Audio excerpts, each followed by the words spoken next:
Saya diamanahkan kali pertama dengan puan-puan pada pagi ini, apa tuan-tuan ialah fikir dan zikir. Fikir dan zikir. Sebenarnya kenapa kita perlu bincang tentang fikir dan zikir ni? Itu penting dulu. Orang kata orang sekarang ni apa justifikasi, kenapa, why kita perlu bincang tentang fikir dan zikir? Kerana kalau kita tak tahu kenapa kita perlu berbincang ataupun perlu kita memahami, menghayati tajuk ini, kita kata rasa apa perlunya saya tentang tajuk ini, apa kaitan dengan hidup saya, dengan tugas saya sebagai seorang ibu, sebagai seorang isteri, sebagai seorang suri rumah dan sebagainya. Baik, saya ingin tegaskan, pertama, kenapa kita perlu bincang tajuk ini? Kerana di sinilah jalan untuk kita mendapat ketenangan, kebahagiaan dan kejayaan dalam hidup kita. Sekali lagi saya tegaskan, kenapa kita perlukan bincang tajuk fikir dan zikir ini? Kerana inilah jalan untuk kita mendapat ketenangan, kebahagiaan dan kejayaan dalam hidup kita.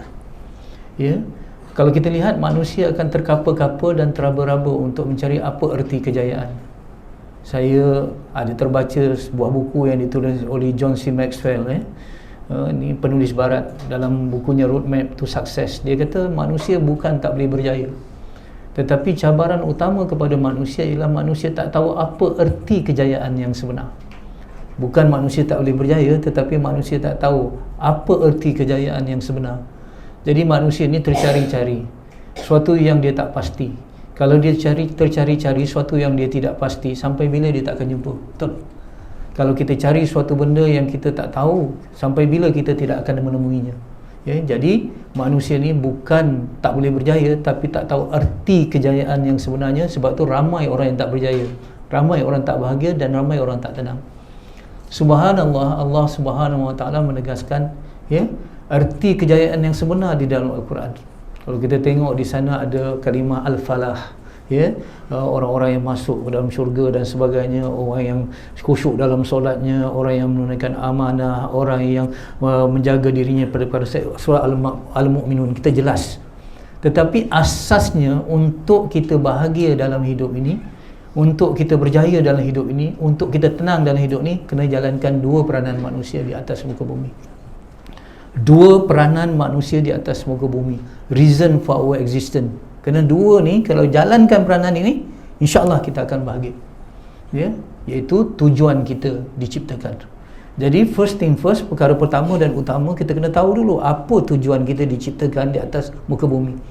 Bukan Allah ciptakan sia-sia, saja-saja dan sebagainya. Ada purpose dia, ada mission dia. Okey. Kalau tanya manusia, manusia takkan dapat jawab. Kalau tanya manusia, manusia takkan dapat jawapan kenapa dia datang ke atas muka bumi. Ada satu lirik lagu, tidak aku pinta lahir ke dunia, betul? Ada orang di sini yang ada sign borang nak datang ke dunia, tak ada, kita didatangkan. Jadi jangan tanya manusia kerana dia diciptakan. Tanya pencipta, iaitu Allah Subhanahu Wa Taala. Jadi Allah memberi jawapan di dua tempat. Yang pertama Az-Zariyat ayat 56, yang kedua Al-Baqarah ayat 30. Az-Zariyat ayat 56 kita selalu dengar, wa ma khalaqtul jinna wal insa illa liya'budun. Tidak dijadikan jin dan manusia melainkan untuk menjadi hamba kepada Allah, beribadah kepada Allah. Itu pertama. Yang kedua, surah Al-Baqarah ayat 30, a'udzubillahi minasyaitonir rajim, wa idz qala rabbuka lil malaikati inni ja'ilun fil ardi khalifah. Kita dicipta oleh Allah untuk menjadi khalifah di muka bumi. Jadi peranan kita yang pertama sebagai hamba Allah, sebagai hamba Allah yang soleh. Yang kedua, sebagai khalifah yang musleh. Soleh, baik. Musleh, memperbaiki dan memberi kebaikan kepada orang lain. Jadi rupanya hidup kita ni ada dua je mission. Yang pertama, untuk mengabdikan diri kepada Allah. Yang kedua, untuk memberi kebaikan kepada makhluk lain, manusia lain, kerana Allah. Jadi sebagai khalifah, sebagai hamba Allah. Selagi kita dapat menunaikan mission itu dengan baik, dengan berjaya, dengan tuntas, insya-Allah kita akan bahagia. Kita akan tenang. Kita akan berjaya. Jadi contohnya pen di tangan saya ini, pen ini dibuat untuk menulis. Selagi saya gunakan pen ini untuk menulis, pen ini ada dalam keadaan baik. Betul? Dalam keadaan yang baik. Tetapi Apa yang terjadi sekiranya saya gunakan pen ini untuk petuk, cocok ataupun saya lontar ke dinding? Pen ini akan hancur, pen ini akan musnah, betul? Kenapa dia musnah? Kenapa? Saya nak tanya. Kerana dia digunakan bukan dengan tujuan dia diciptakan, betul? Pen untuk menulis, tapi kalau kita gunakan untuk cocok, untuk sebagai hammer dan sebagainya, dia akan hancur. Begitu juga manusia. Manusia diciptakan untuk jadi hamba Allah yang baik dan khalifah yang memberi kebaikan. Sekiranya manusia menjalankan tugas itu dengan baik, sebagai jadi hamba Allah yang baik dan jadi khalifah yang memberi kebaikan, dia akan dalam keadaan tenang, bahagia dan berjaya. Kalau dia tersasar daripada tujuan, dia tak jadi hamba Allah, dia tak jadi khalifah, dia tak jadi baik dan memberi kebaikan, dia akan menghancurkan dirinya. Boleh faham maksud saya? Jadi kalau kita menentang Allah, bukan kita hanya menentang Allah, tetapi kita menentang diri kita sendiri. Ya, menentang diri kita sendiri. Sebab itu siapa yang tak jadi hamba Allah, siapa yang tak jadi khalifah Allah, siapa yang berdosa, dia ada yang dikatakan rasa bersalah, ataupun dalam bahasa Inggeris guilty conscious. Betul? Guilty conscious ni semua. Kalau kita buat satu je, ada benda yang kita tak rasa. Sebab itu bila dikatakan oleh seorang sahabat bertanya kepada Rasulullah, ya Rasulullah, apa itu dosa? What is sin? Apa itu dosa? Kata Rasulullah, dosa itu sesuatu yang meresahkan hati kamu. Dosa itu sesuatu yang meresahkan hati kamu. Artinya sewaktu kita berdosa, hakikatnya kita bukan saja menentang Allah, tetapi kita menentang hati kecil kita sendiri. Itu penting. Jadi apa kaitan dengan fikir dan zikir? Ini nanti kita akan tengok dulu. InsyaAllah saya akan tengok bagaimana kalau nak jadi hamba Allah, bagaimana nak jadi khalifah, dia tidak boleh memisahkan daripada dua proses ini, iaitu fikir dan zikir. Jadi ini penting untuk kita. Tanpa zikir dan fikir, kita tak boleh jalankan peranan kita sebagai hamba Allah, dan kita tidak boleh menjalankan peranan kita sebagai khalifah. Kita tidak akan dapat yang dikatakan ketenangan, kita tidak akan dapat kebahagiaan, dan kita tidak akan dapat kejayaan. Artinya kita dalam keadaan yang syakau, ataupun dalam keadaan huru-hara, jiwa kita kosong, emptiness, anxiety, dan sebagainya, loneliness dan sebagainya. Baik, sekarang kita ambil ayat surah Al-Imran ayat 190, 191. Ini tema kita. Ini ayat yang nak cerita tentang fikir dan dengan zikir. Maafkan puan-puan yang dikasihkan, tuan-tuan yang dikasihkan, saya tidak nak mengajar tafsir. Saya tidak ada autoriti untuk mengajar tafsir. Saya hanya mengambil ayat ini sebagai tadabbur yang orang kata yang surface saja, yang makna yang orang kata layman kita boleh faham. Kalau kita nak betul-betul nak mengaji tafsir ni, kita kena tengok betul-betul ustaz yang betul-betul satu persatu dikupas. Tetapi ini secara orang kata secara general, ataupun dalam bahasa Arab secara ijmali, bukan secara tafsili. Boleh secara ijmali, secara general. Baik. Surah Al-Imran ayat 190, 191, A'udzubillahi minasyaitonirrajim. Inna fi khalqis samawati wal ard wa ikhtilafil laili wan nahar la ayatin li ulil albab alladzina yazkuruna Allaha qiyaman wa qu'udan wa ala junubihim wa yatafakkaruna fi khalqis samawati wal ard rabbana ma khalaqta hadza batila subhanaka faqina azabannar. Ini ayat tema dia. Mafhumnya lebih kurang dengan ayat sesungguhnya, sesungguhnya pada penciptaan langit dan bumi, dan pergantian antara siang dan malam, siang datang, malam pergi, malam datang, siang pergi, pergantian antara siang dan malam, terdapat la ayatil li ulil albab. Ulil albab, selalu kita dengar ulil albab, iaitu terdapat tanda-tanda. Ayat tu tanda-tanda bagi orang yang berakal. Ulul albab ini terjemahan dalam bahasa Melayunya orang yang berakal, tapi ulul albab lebih dalam daripada itu. Boleh faham maksud saya? Iaitu orang yang mengikut Allah Subhanahu Wa Taala. Dah bagi tahu dah ciri-ciri ulul albab tu. Apa dia ciri dia? Pertama dengar orang-orang yang mengingati Allah sambil dia berdiri, sambil dia duduk, sambil dia berbaring. Sambil dia berdiri, sambil dia duduk, sambil dia berbaring. Orang yang mengingati Allah, zikir. Bila ingat ni, kata zikir. Kenapa dikatakan keadaan berdiri, duduk dan berbaring? Sebab posisi manusia, kondisi manusia dalam keadaan tiga ni saja. Betul? Sama ada imam dia berdiri, sama ada dia duduk ataupun dia berbaring. Betul. Sekarang kita duduk. Betul. Malam tadi kita baring. Saat lagi kita berdiri. Itu satu. Yang kedua, ditafsirkan dalam keadaan berdiri itu dalam keadaan senang, duduk tu dalam keadaan susah, dan berbaring tu dalam keadaan sakit. Jadi artinya orang ulul albab tu satu cirinya dia sentiasa mengingati Allah dalam apa situasi dan kondisi. Dalam setiap apa sahaja keadaan dia sentiasa mengingati Allah Subhanahu Wa Taala. Itu ciri albab, ulul albab yang pertama. Yang kedua, dan mereka sentiasa yatafakkaru fi khalqis samawati wal ard, dan dia sentiasa memikirkan. Tadi dia mengingati Allah, sekarang dia memikirkan. Memikirkan apa dia? Zikir. Tadi zikir, yang ini fikir. Ya, pada penciptaan langit dan bumi, seraya berkata Rabbana ma khalaqta hadza batila.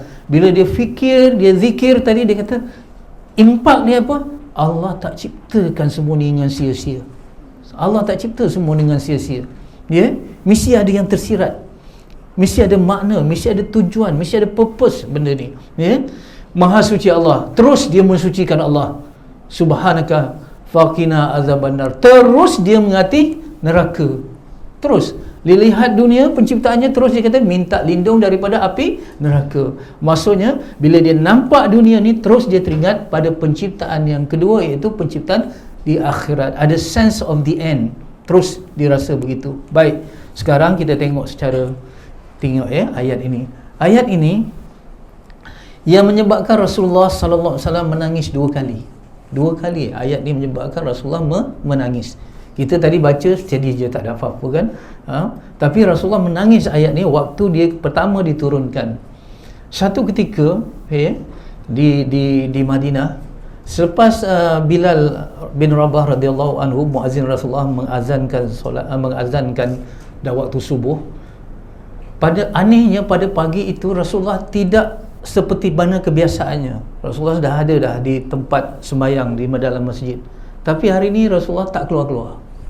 Pagi itu Rasulullah tidak keluar-keluar lagi walaupun telah azan. Jadi akhirnya Sayyidina Bilal menyongsong pergi ke rumah Rasulullah. Rumah Rasulullah kat mana? Raudah lah, dekat. Betul kan? Kita dah biasa dekat situ. Jadi setelah diizinkan masuk, Sayyidina Bilal melihat Rasulullah sallallahu alaihi wasallam sedang menangis di tikar semayangnya ataupun di sejadah, sedang menangis. Melihat Sayyidina Bilal menangis, Rasulullah menangis, Sayyidina Bilal ikut menangis. Itu sifat para sahabat. Sahabat Rasulullah sallallahu alaihi wasallam, dia tak tanya apa sebab. Bila Rasulullah menangis, mereka menangis. Mereka ikut jejak Rasulullah ni step by step, kadang-kadang tanpa rasional dan tanpa nak tahu why. Tapi apa yang Rasulullah buat mesti baik, mereka ikut. Sehingga satu ketika, saya lencongkan sikit, ada seorang sahabat Rasulullah, setelah lama Rasulullah wafat, dia pun berjalan dengan sahabat-sahabatnya di satu padang pasir. Sampai satu tempat, dia pusing 3 kali. Orang yang mengikutnya tengok apa signifikannya, apa pentingnya pusing 3 kali. Tak ada nampak apa-apa. Orang nampak memang tak ada lah masa tu kan, tak ada apa-apa pun pusing. Dia kata, semasa aku berjalan dengan Rasulullah dahulu, Rasulullah pusing 3 kali, jadi bila sampai tempat yang sama, aku pusing 3 kali. Boleh faham ya? Tak ada scientific explanation. Kita sekarang ni semua nak lurus saf kerana ada ion positif, ion ini, semua nak scientific explanation, betul tak Tapi para sahabat dia ikut aja sebab apa yang Rasulullah buat mesti baik. Jadi Sayyidina Bilal menangis. Ma yukira ya Rasulullah, apa yang menyebabkan engkau sedih? Baru tanya. Bilal, tadi sebelum subuh datang malaikat Jibril membawa ayat ini, dibacakan inna fi khalqis samawati wal ard wa ikhtilafil laili ila akhir ayat. Ayat ini menyebabkan aku menangis. Celakalah wahai Bilal bagi mereka yang membaca ayat ini tetapi tidak mengambil makna daripadanya. Ini penting begitu ya. Okey. Yang kedua, Rasulullah menangis ketika Abdullah ibnu Mas'ud membacanya. Abdullah bin Mas'ud radhiyallahu anhu adalah sahabat Rasulullah sallallahu alaihi wasallam. Cuba kalau kita tengok Rasulullah betapa tawaduknya Rasulullah. Walaupun ayat Quran itu diturunkan kepada baginda, walaupun hadis itu dituturkan oleh baginda, tetapi kalau Rasulullah masuk majlis ilmu, ada orang yang membaca Al-Quran, ada orang yang membaca hadis, Rasulullah akan duduk untuk mendengarnya. Boleh faham maksud saya? Jadi Subhanallah, ini menunjukkan Rasulullah sangat tawaduk. Sebab tu orang kata semakin tawaduk kita, semakin mudah ilmu datang, ilmu masuk ke hati kita. Sebab aliran ilmu ni macam aliran air. Air hanya akan bertekung di tempat yang rendah, betul? Lurah, lembah, ngarai, di situ kumpul air. Air tak akan berkumpul di tempat tinggi. Maksudnya semakin tawaduk kita, insya-Allah semakin banyak ilmu yang kita dapat, dan semakin banyak ilmu yang kita dapat, semakin tinggi darjat kita. Sebab di dalam Al-Quran Allah janjikan dua golongan yang akan mendapat darjat yang tinggi. Golongan mana? Yang pertama yang beriman, yang kedua yang berilmu. Ini. Jadi Rasulullah menangis. Jadi tentulah suatu yang menyebabkan Rasulullah menangis ni penting, betul? Ya, tak, tuan-tuan menangis sebab apa? Ya, kita semua menangis sebab apa? Kan? Menangis sebab mungkin kerana gembira, kadang-kadang kerana bersedih ke anak kita yang kita sayang tiba-tiba sakit, betul? Ya, tiba-tiba misal kata sepatutnya perkara ni berlaku, yang kita sangkakan begini terjadi begini, ya, dan sebagainya. Yang kita harapkan tinggi, tiba-tiba harapan tu musnah, kita menangis. Tentulah apa yang kita menangis tu sesuatu yang sangat penting. Ya? Orang tak menangis perkara-perkara yang kecil-kecil, betul tak? Jadi artinya ayat ini sangat penting kepada Rasulullah sallallahu alaihi wasallam dan untuk umatnya. Baik. Mesej ayat ni dua. Mesej ayat ni dua. Yang pertama, zikir dalam apa jua keadaan. Ingat Allah dalam apa jua keadaan. Senang, susah ataupun sakit, dalam keadaan apa jua, zikir tu penting. Ya? Zikir adalah oksigen kehidupan kita. Ya, oksigen perlu pada hidup, tapi kehidupan perlu zikir. Apa bezanya hidup dengan kehidupan? Saya nak tanya. Hidup dengan kehidupan, dalam bahasa Inggerisnya living and life. Ya, life dengan living beza. Living, hidup, kita perlu oksigen, betul? Kita perlu makanan, kita perlu minuman, itu untuk hidup. Tapi kehidupan apa? Kehidupan kasih sayang, ketenangan, kehidupan, betul ya? Jadi oksigen penting untuk hidup, tetapi ingat Allah penting untuk kehidupan. Apa bezanya hidup dengan kehidupan? Kalau saya nak buat contoh, senang je. Antara home dengan house, rumah dengan rumah tangga, betul? Rumah dia beda dengan kayu, dengan batu, dengan besi, dengan konkrit, betul? Itu rumah. Rumah tangga apa dia? Roh dia. Sakinah, mawaddah, warahmah, ketenangan, tasamu, lapang dada, memaafkan, antara suami isteri, betul tak? Jangan hanya jadi house, tapi mesti jadi home, betul? Home tu adalah roh dalam rumah tangga kita, betul? Ya. Jadi jangan rumah kita hanya lapang, tapi hati kita sempit, suami isteri selalu bergaduh dan sebagainya. Jadi sempitlah. Rumah lapang, hati sempit. Itu house, bukan home. Boleh faham ya? Begitu juga antara hidup dan kehidupan. Untuk hidup perlu oksigen, untuk kehidupan perlunya ingat Allah. Zikir. Dan zikir ni kena banyak. Oksigen sikit ke kita perlu? Oksigen kita perlu hari-hari, setiap detik, betul? Begitu juga ingat Allah, perlukan selalu. Ya, sebab tu kalau dikatakan kalimah dalam Al-Quran, kalau zikran mesti diikuti dengan kathira. Kathira maksudnya banyak. Zikir mesti dikit hibukratan wa asila, pagi dan petang. Artinya pagi dan petang tu menunjukkan kena banyak. Sebab tu para ulama menegaskan dengan ayat zikir tu kepada manusia umpama air pada ikan. Betul ya? Umpama air pada ikan. Tanpa air ikan akan mati, tanpa zikir hati akan mati. Badan hidup, makan gemuk, tapi hati mati, betul? Hati resah, hati gelisah, kosong dan sebagainya. Ini zikir. Yang kedua tentang fikir. Fikir tentang alam ini. Ya, penciptaan alam ni kena fikir. Ya, kena fikir. Tadi zikir, yang ini fikir. Zikir ingat dengan hati, fikir dengan akal. Fikir dengan akal, fikiran. Saya nak tanya ya, akal dengan hati ni dia dekat mana ya? Orang kata akal kat sini, ya, hati kat sini, betul? Tak ada, dua-duanya kat sini, ya. Yang ni otak. Boleh faham Dia macam ni ya, dia satu. Sebenarnya dia ada emosi kat situ, ada hati kat situ, ada akal kat situ. Contohnya, saya nak buat contoh mudah supaya dapat dipahami ya. Elektrik kan, kuasa elektrik. Bila dia pergi dekat lampu, dia jadi cahaya. Bila dia pergi dekat kipas, dia sejuk. Pergi kat aircon, jadi sejuk. Betul? Nanti pergi dekat heater, jadi panas. Betul? Jadi benda yang sama, tetapi apabila dia berfungsi, baru dia berbeza. Boleh faham? Hati, bila dia buat macam ni, jadi akal, dia gini-gini. Jadi latifah rabbaniyah. Tu kita tak bincang lah. Ya, apa bezanya qalbu, apa bezanya sudur, apa bezanya fuad. Itu lebih dalam, ya. Cuma saya nak bagi tahu tadilah, ya. Akal berfikir, hati berzikir. Boleh faham maksud saya, ya? Jadi kalau kita tengok ayat tadi, kalau saya guna term management, sini ada yang belajar management, tentu ada kan? Dia mudah-mudah aja. Dia apa saja yang kita buat, dia mesti ada input, dia mesti ada proses, dia mesti ada outcome atau output. Boleh tak, input, proses dan output. Input dia apa? Dalam ayat ni input dia apa? Kejadian alam ni. Semua alam ni. Alam ni masya Allah. Selain Allah, alam semua makhluk. Ya? Langit, bumi, bintang, bulan, matahari, galaksi, lautan, sungai, tasik, tanah dan sebagainya. Ini adalah apa? Alam. Ini input dia, kejadian alam. Alam ni kalau kita tengok dalam bahasa Arab, dia juga ada kaitan dengan alam, alamun, apa? Bendera tau. Bendera. Bendera, apa fungsi bendera? Dia menggambarkan satu negara. Betul tak? Kalau kita tengok jalur gemilang yang 14 jalur, kemudian ada ini, itu apa? Bendera apa? Malaysia. Betul. Kalau sangsaka merah putih, itu apa? Indonesia. Kalau kita tengok bendera ini, United States, yang ini UK dan sebagainya. Kita tengok bendera, dia menggambarkan negara. Betul. Itu dengan alamun. Begitu juga alam. Alam ini dipanggil alamun kerana dia nak menggambarkan penciptanya. Boleh faham? Nampak alam, mesti ada pencipta alam. Boleh faham, ya? Macam bendera menggambarkan negara, alam ini menciptakan, menunjukkan ada penciptanya satu. Yang kedua, tadi input dia kejadian alam. Yang kedua, prosesnya ialah zikir dan fikir.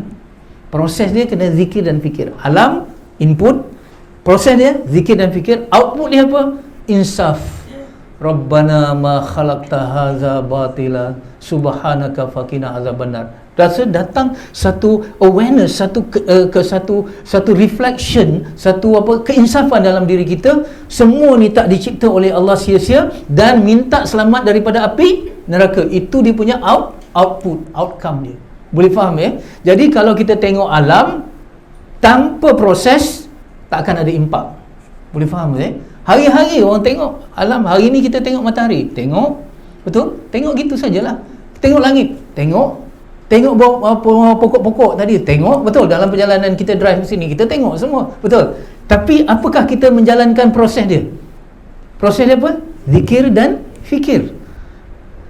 Bila kita tak jalan proses zikir dan fikir, lalu tak ada apa-apa, tak ada rasa apa-apa, tak rasa biasa saja hari ini.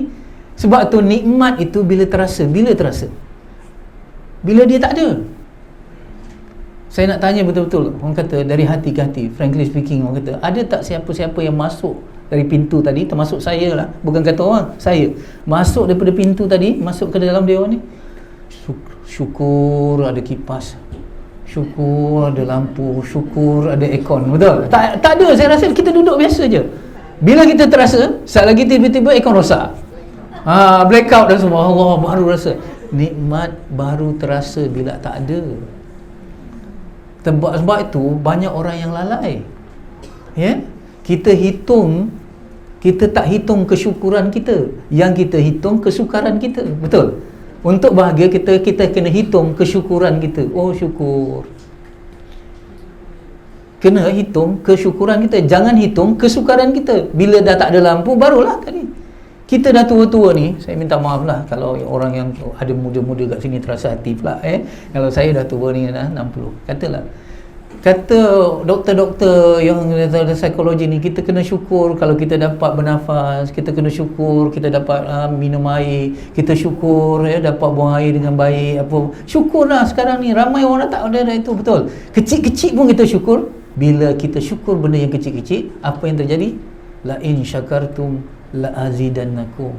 Allah akan tambah nikmat. Tapi kalau banyak tak disyukuri, macam tak ada apa. Ini kita kena, yang dia kata fikir dan zikir tadi. Kemudian baru ada keinsafan. Aku nak pergi dah ni, dunia ni sementara.